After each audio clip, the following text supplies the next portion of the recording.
Hello students, I am Dr. Pooja Mehta from Inder Kumar Gujral, Punjab Technical University, Kapurthala, Punjab. Attitude has been widely studied in organizational behavior because it is considered as an important variable of human behavior. Attitude has a psychological attribute that shapes human behavior.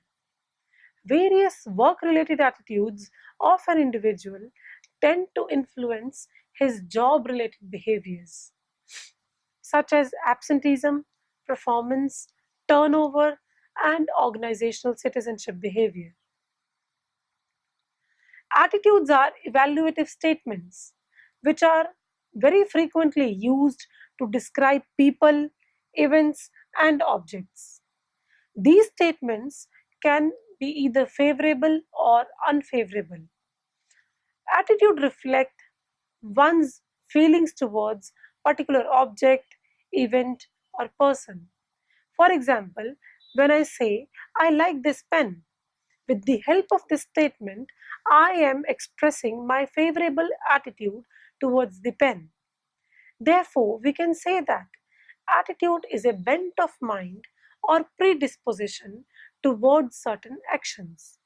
It shows persistent tendency of an individual to act or to behave in a particular manner towards some object. Attitude can be understood with the help of definitions more clearly. The first definition of attitude, which we are going to discuss, is given by G.W. Walpole. Attitude is a mental or neural state of readiness, organized through experience, exerting a directive or dynamic influence upon the individual's response to all objects and situations with which it is related. The second definition of attitude says that attitude is an enduring organization of motivational, emotional, perceptual, and cognitive processes with respect to some aspect of the individual's world.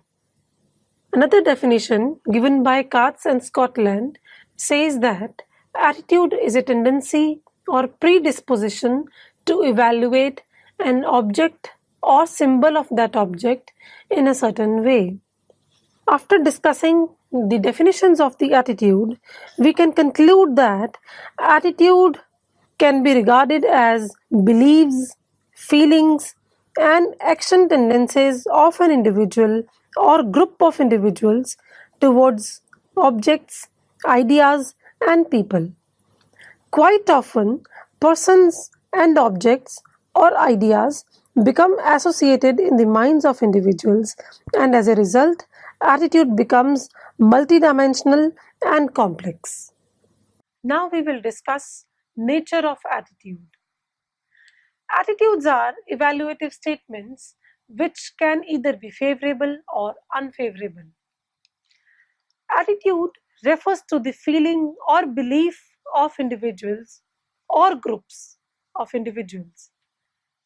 The feelings and beliefs are often directed towards objects, people, events, or ideas. For example, when somebody says, I like my job, it shows his positive attitude towards his job. Attitudes result in the behavior or actions of people. Attitude is a psychological phenomena which cannot be observed directly. However, it can be noticed indirectly by noticing behavior of an individual. For example, if a person is very regular on the job and performs extremely well on the job, we can judge that he likes the job. Attitudes are acquired over a period of time. The process of attitude formation starts from the childhood stage of an individual and it continues through the lifetime. Attitude is an enduring characteristic of an individual's behavior, which is difficult to change. Every person, irrespective of his status and intelligence, hold attitudes. Now we will discuss components of attitude. Attitude is comprised of three components: cognitive or informational component, affective or emotional component, and behavioral component. We will discuss these components one by one in detail. Cognitive or informational component. This component of attitude is the description of beliefs and ideas about other persons, objects, or events. This component describes the information an individual has towards others, no matters whether this information is correct or wrong. For example, a person who is in search of a new job may acquire information from his own sources that salary package and chances of promotion in this organization are very favorable.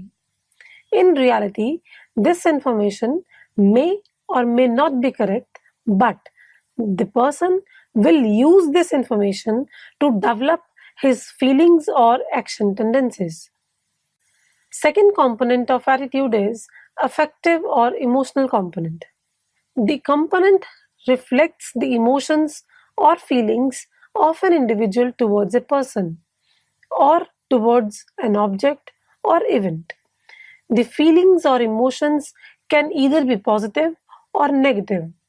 The feelings can be favorable or unfavorable.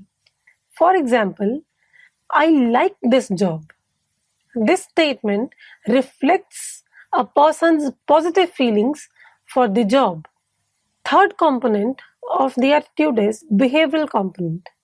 This component includes the behavioral tendencies or intentions of an individual to act in a particular manner towards an object, event, or a person. For example, I am going to join this job. This statement reflects a person's intentions to act in a particular manner. These three components of attitude are very important to study in order to understand the relationship between attitude and behavior. The components are also very important to understand the complexity of the relationship between attitude and behavior. These three components are very closely related to each other, specifically cognitive component and affective component. Out of the three components, only behavioral component can be observed directly, whereas the other two components can only be inferred but cannot be observed directly. Dear students, please look at the exhibit given here very carefully. The exhibit explains the formation of attitude with the help of the functions of attitude. Cognitive or evaluative function, affective or emotional function, and behavioral function, they together form attitude of a person towards an object, an event, or another person. In this exhibit, an individual's attitude towards the job has been explained. Cognitive component or informational component says that salary package and chances of promotion are very favorable for this job. Affective component says that the feelings of the individual are positive and therefore he expresses his feelings as I like this job. Behavioral component of the individual states that I am going to join this job. These are action tendencies.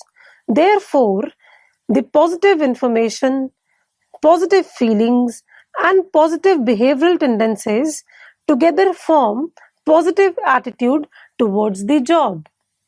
Dear students, from an organizational point of view, behavioral component of attitude is particularly very important to understand the reasons of behavior of employees. For example, if in an organization, workers of a union believe that Top management is using tactics to delay the table discussion to be held between workers and management in order to settle down new terms and conditions of employment. In such a case, it becomes very important for the management to study how this attitude among the workers has been developed and what can be done to change the same. Functions of attitude. Why do people develop attitude towards individuals or objects? Why do people resist changing their attitude? This is because attitude helps an individual to respond towards an individual or object in a meaningful way. Specifically, attitude serves four important functions for an individual's behavior. These functions are utilitarian function, ego defensive function, value expressive function, and knowledge function. First function, which is served by an individual's attitude, is utilitarian function. Individuals may develop attitude because sometimes attitude is helpful in obtaining rewards or avoiding the punishments. For example, a worker reveals that when he expresses positive attitude towards management and supervisor in front of his colleagues, they neglect him. But when he expresses negative attitude towards management and supervisor in front of his colleagues, he gains attention and sympathy of his colleagues. Thus, he finds that negative attitude towards top management is instrumental in gaining acceptance and avoiding rejection from his group members. Ego defensive function. Generally, people develop certain type of attitude because attitude helps them in maintaining or defending their self-images. For example, workers in an organization may feel threatened because of appointment of some new workers. These workers may develop prejudices against new workers that new workers are less qualified and less experienced. Such ego defensive attitude is formed to cope up with the feeling of threat and guilt. This attitude will never be changed unless or until the negative feeling is removed. Third function of the attitude is value expressive function. Attitudes reflect our value system.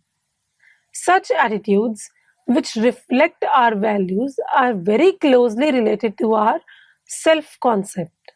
For example, a person whose value system is centralized towards equality in the organization will express a very positive attitude towards participative style of management, decentralized decision making, and etc. Knowledge function. Attitude can also serve as substitute for knowledge. In the absence of relevant information, attitudes help us in organizing and drawing inferences from the perceived object. Stereotyping is the perfect example of this. In the absence of knowledge towards a person, we use stereotyped attitude for judging the person. Dear students, every manager must have a deep understanding about the functions of attitude, because such an understanding can help the managers in two ways. Firstly, it helps in predicting how a person will behave in a particular situation. For example, if a supervisor is prejudiced against a worker, he is less likely to give him fair judgment in the process of performance appraisal. Knowledge about functions of the attitude may also help a manager in analyzing why a supervisor has developed such an attitude towards the employee. Secondly, it can help the manager in changing the attitude of another person. This can be done by changing the situations which lead to a particular type of attitude. Now we will discuss measurement of attitude. Studying attitude of an individual is very important to predict his behavior and reasons behind the behavior. Various methods have been developed to assess attitude of employees and executives in an organization. We are going to discuss few important methods in this module. The first method of measurement of attitude is Thurston Attitude Scale. This scale is comprised of a questionnaire which are filled up by the employees. This method of attitude scaling is widely used for measurement of attitude. The scaling procedure was developed before the wide use of computers, and therefore this method relied heavily on manual procedures. However, with the rapid introduction of computers in late 50s and early 60s, this scale procedures became less dominant. The second method of attitude measurement is Likert scale. This method of attitude measurement is relatively simpler than Thurston method and does not require involvement of judges in the procedure of scale construction. In this method, every statement which is included in the scale has 5 degrees of responses. These degrees may be strongly agree, agree, undecided, disagree, and strongly disagree. The individual responding to the scale is asked to state the extent to which he agrees or disagrees with the particular statement. Score is assigned to each response, and total scores of each statement are summed up to produce the overall score. This overall score indicates the respondent's attitude. The next method of measuring attitude is interviews. Interviews are the method of obtaining information about employees' attitude towards organization, job-related factors, working conditions, or other parameters. The interviews of workers should be taken by the representatives from outside the organization. The information obtained from the responses given by the employees is then analyzed to make a generalization about the employees. Dear students, now we will study some important attitudes related to work.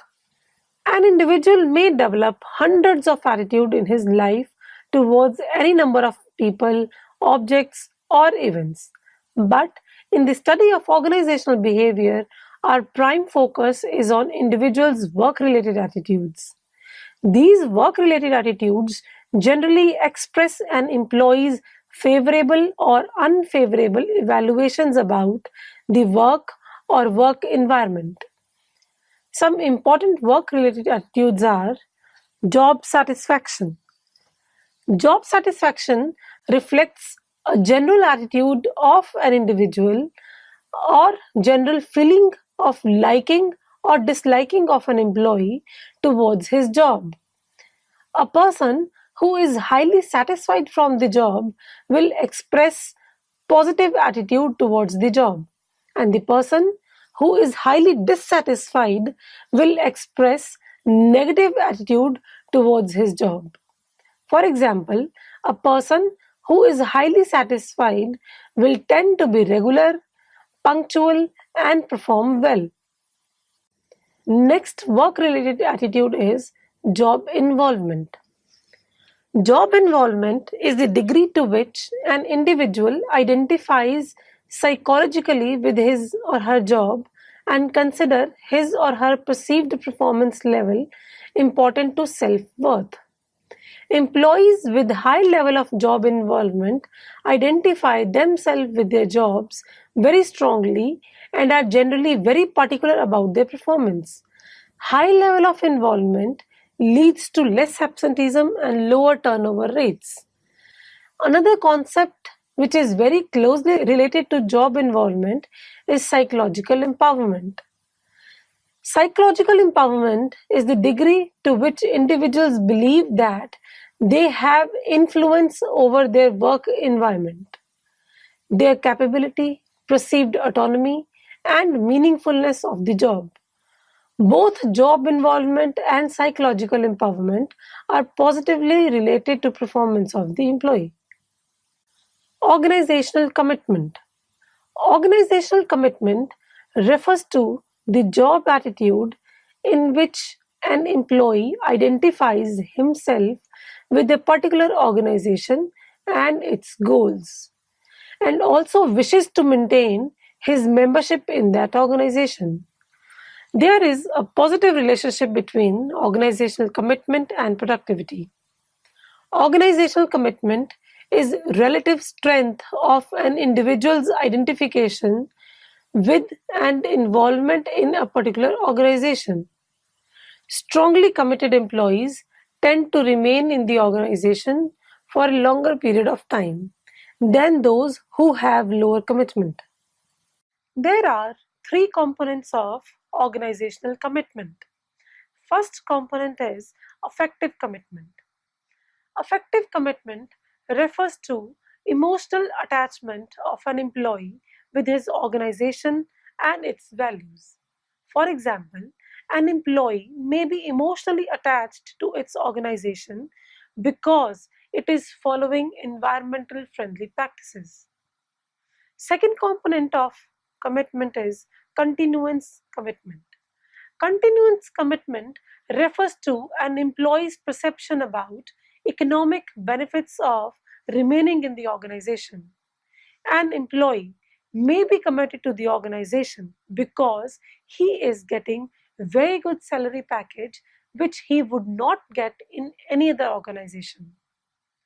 The third component is normative commitment.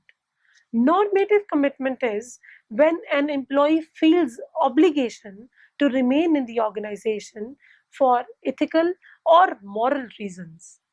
For example, an employee who is heading a new project in the organization may not leave the organization because he feels that it would be morally wrong if he leaves the organization without completing the project. Perceived organizational support. Perceived organizational support is the degree to which employees feel that their organization values their involvement in the organization and cares for their well being. Usually, employees perceive their organizations as supportive when the reward system in the organization is fair. They participate in the decision making and when they find their supervisors supportive to them. Individuals with strong perception of organizational support are more likely to express organizational citizenship behavior, lower levels of lethargy, and decreased rate of absenteeism. Employee engagement. Employee engagement is the term which refers to an individual's level of involvement, satisfaction, and interest for the job he is performing. Highly engaged employees feel a strong connection with their work and the company, whereas disengaged employees just invest their time in the organization but not energy and attention into their work. Research on employee engagement has pointed out that organizations whose employees had higher levels of employee engagement are more productive, earn more profits, have highly satisfied customers, experience lower levels of turnover, and face fewer accidents than other companies. So, students, let us now summarize. Attitude has been widely studied in organizational behavior because it is considered as an important variable of human behavior. Attitude has a psychological attribute that shapes the behavior. Work related attitudes of an individual tend to influence his behavior at work, such as absenteeism, performance, turnover, and organizational citizenship behavior. Attitudes are evaluative statements which are frequently used to describe people, events, and objects. These statements can be either favorable or unfavorable. Attitude reflects one's feelings towards particular object, event, or person. Therefore, we can say that attitude is a bent of mind or predisposition towards certain actions. It shows persistent tendency of an individual to act or behave in a particular manner towards some object. Attitude is comprised of three components: cognitive component, affective component, and behavioral component. Cognitive component of attitude is the description of beliefs and ideas about other persons. Affective component reflects the emotions or feelings of an individual towards a person, object, or events. Behavioral component includes the behavioral tendencies or intentions of an individual to act in a particular manner towards an object, event, or person. Thank you.